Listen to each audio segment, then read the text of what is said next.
सभी बच्चों का विज्ञान की क्लास में स्वागत है। लेसन 11 बल तथा दाब। आगे पढ़ेंगे घर्षण। अपने कुछ अनुभवों को याद कीजिए।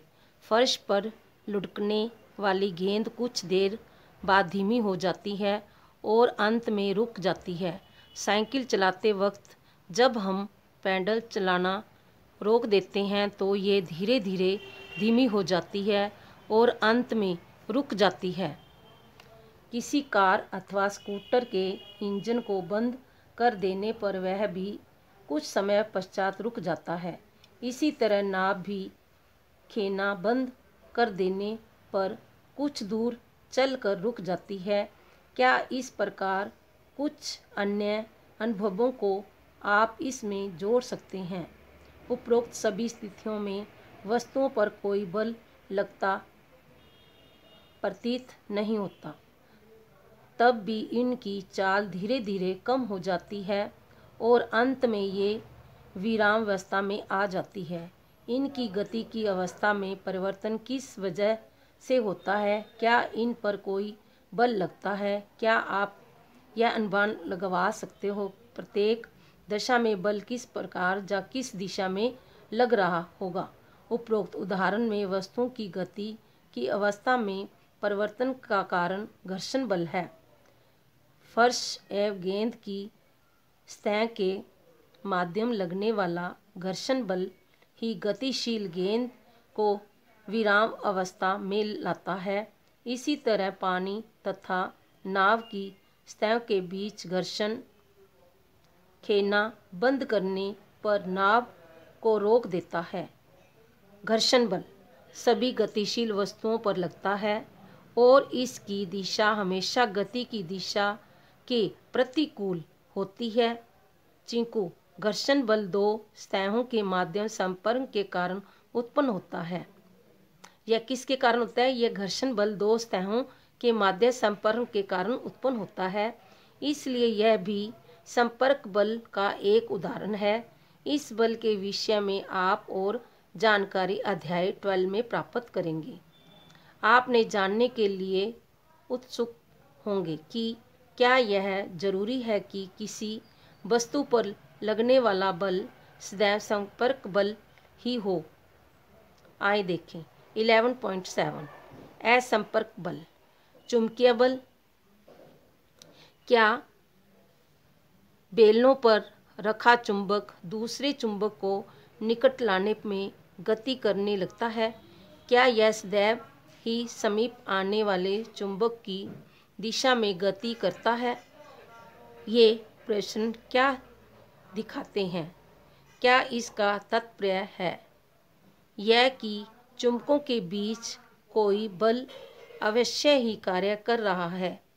कक्षा 6 में आपने पढ़ा है कि दो चुंबकों के समान ध्रुव एक दूसरे को प्रतिकर्षित करते हैं एवं असमान ध्रुव एक दूसरे को आकर्षित करते हैं।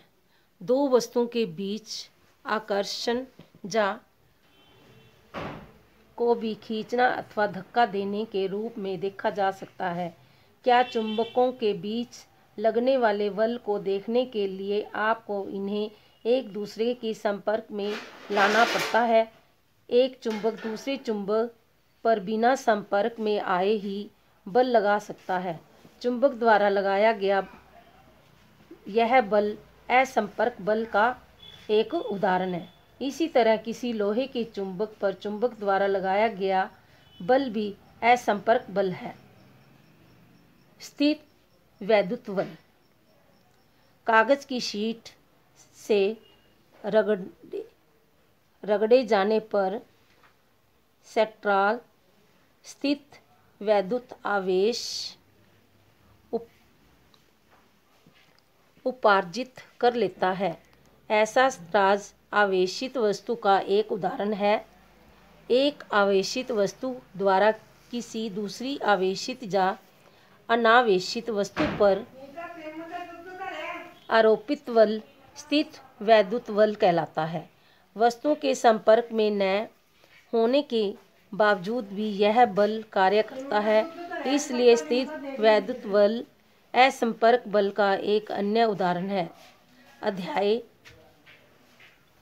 15 में आप विद्युत आवेशों के बारे में विस्तृत अध्ययन करेंगे।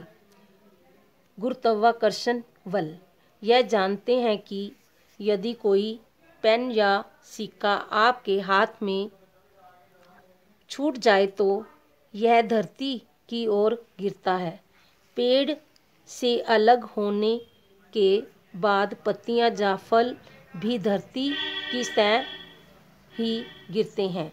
क्या कभी आपने इस बारे में सोचा है कि ऐसा क्यों होता है? जब सिक्का आपके हाथ में रहता है तो यह विराम अवस्था में है।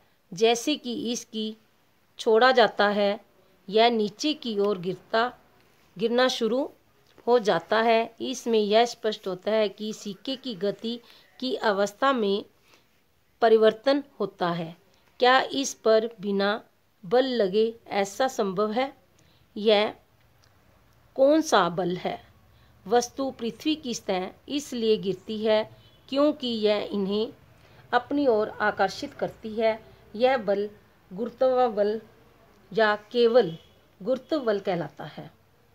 यह एक आकर्षण बल है। गुरुत्व बल प्रत्येक वस्तु पर लगता है। गुरुत्व बल हम सभी पर हर समय बिना हमारी जानकारी के लगता रहता है। यूं ही हम कोई नल खोलते हैं, पानी धरती की सतह गिरने लगता है। गुरुत्व बल के कारण ही नदियों में पानी नीचे की ओर बहता है। 11.8 दाब। आपने 7वीं कक्षा में पढ़ा है कि तूफान या चक्रवात के समय तीव्र पवन घर की छतों को भी उड़ा ले जाती है। आपने यह भी सीखा है कि पवन एवं चक्रवात वायु दाब के अंतर की वजह से बनते हैं। क्या दाब तथा बल में कोई संबंध है? किसी लकड़ी के तख्ते में एक कील को इसके शीर्ष से ठोकने का प्रयास कीजिए। क्या आप सफल हो पाते हैं? अब कील को नुकीले सिरे से ठोकिए। क्या इस बार आप इसे ठोक पाते हैं? सब्जियों को किसी कुठित तथा एक तीखे चाकू से काटने का प्रयत्न कीजिए। किसमें आसानी है?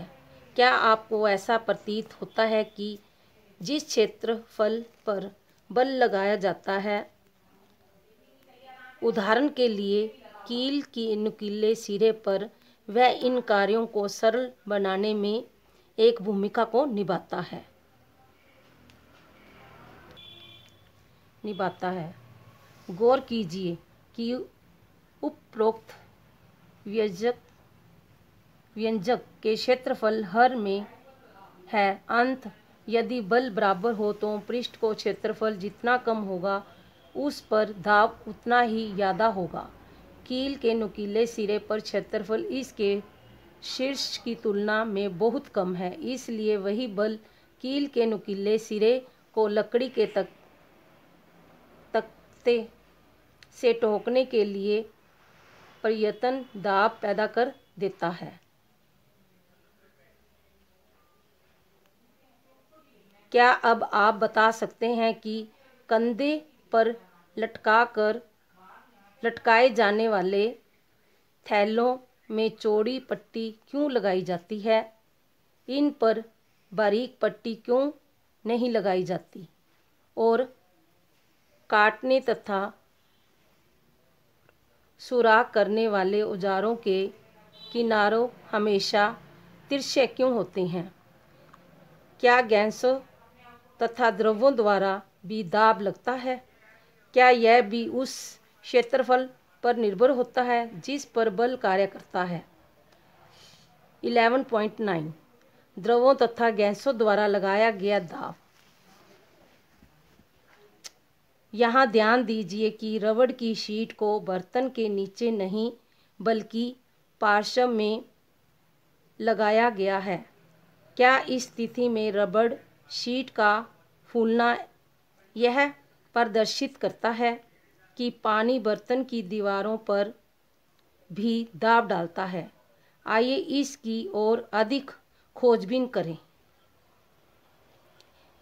11.10 क्या अब आप यह कह सकते हैं कि द्रव बर्तन की दीवारों पर दाब डालते हैं? क्या गैस भी दबाव डालती है? क्या वे जिस बर्तन में रखी जाती है उसकी दीवारों पर दाब डालती है? जब आप किसी गुब्बारे को फुलाते हैं तो उसके मुंह को बंद क्यों करना पड़ता है? यदि हम किसी फुलाए हुए गुब्बारे के मुंह को खोल दें तो क्या होगा? मान लीजिए आपके पास एक ऐसा गुब्बारा है जिसमें छिद्र है। क्या इसे आप फुला पाएंगे? यदि नहीं तो क्यों? क्या हम कह सकते हैं कि वायु प्रत्येक दिशा में दाब डालती है? याद कीजिए कि यदि किसी साइकिल की ट्यूब में पंक्चर हो जाए, इसके अंदर की हवा का क्या होता है? क्या ये प्रेषण दर्शाती है कि वायु किसी फुलाए गए गुब्बारे अथवा साइकिल की ट्यूब की अंदर की दीवारों पर दाब डालती है? हम कह सकते हैं कि गैस जिस बर्तन में रखी जाती है उसकी दीवारों पर दाब डालती है। 11.10 वायुमंडलीय दाब। वायुमंडलीय दाब हमारे चारों ओर वायु है। वायु दाब यह आवरण वायुमंडल कहलाता है। वायुमंडल किसे कहते हैं? वायुमंडल दाब किसे कहते हैं? हमारे जो चारों ओर वायु है, वायु का यह आवरण वायुमंडल कहलाता है। वायुमंडल पृथ्वी तल से कई किलोमीटर ऊपर तक फैली हुई है। यह वायु को दाब डालती है और इसे वायु दाब मंडलीय कहते हैं। एकांक क्षेत्रफल पर लगाने वाले बल को दाब कहते हैं। दाब किसे कहते हैं? एकांक क्षेत्रफल पर लगाए गए बल को दाब कहते हैं। यदि हम एक इकाई क्षेत्रफल की कल्पना करें तथा इसके ऊपर वायु से भरा एक लंबा बेलन खड़ा हुआ माने तथा तब इस बेलन में वायु का भार वायुमंडल दाब के समान या बराबर होता है। इस वीडियो को देखो और सुनो और समझो। जो ना समझ में मेरे से पूछ सकते हो।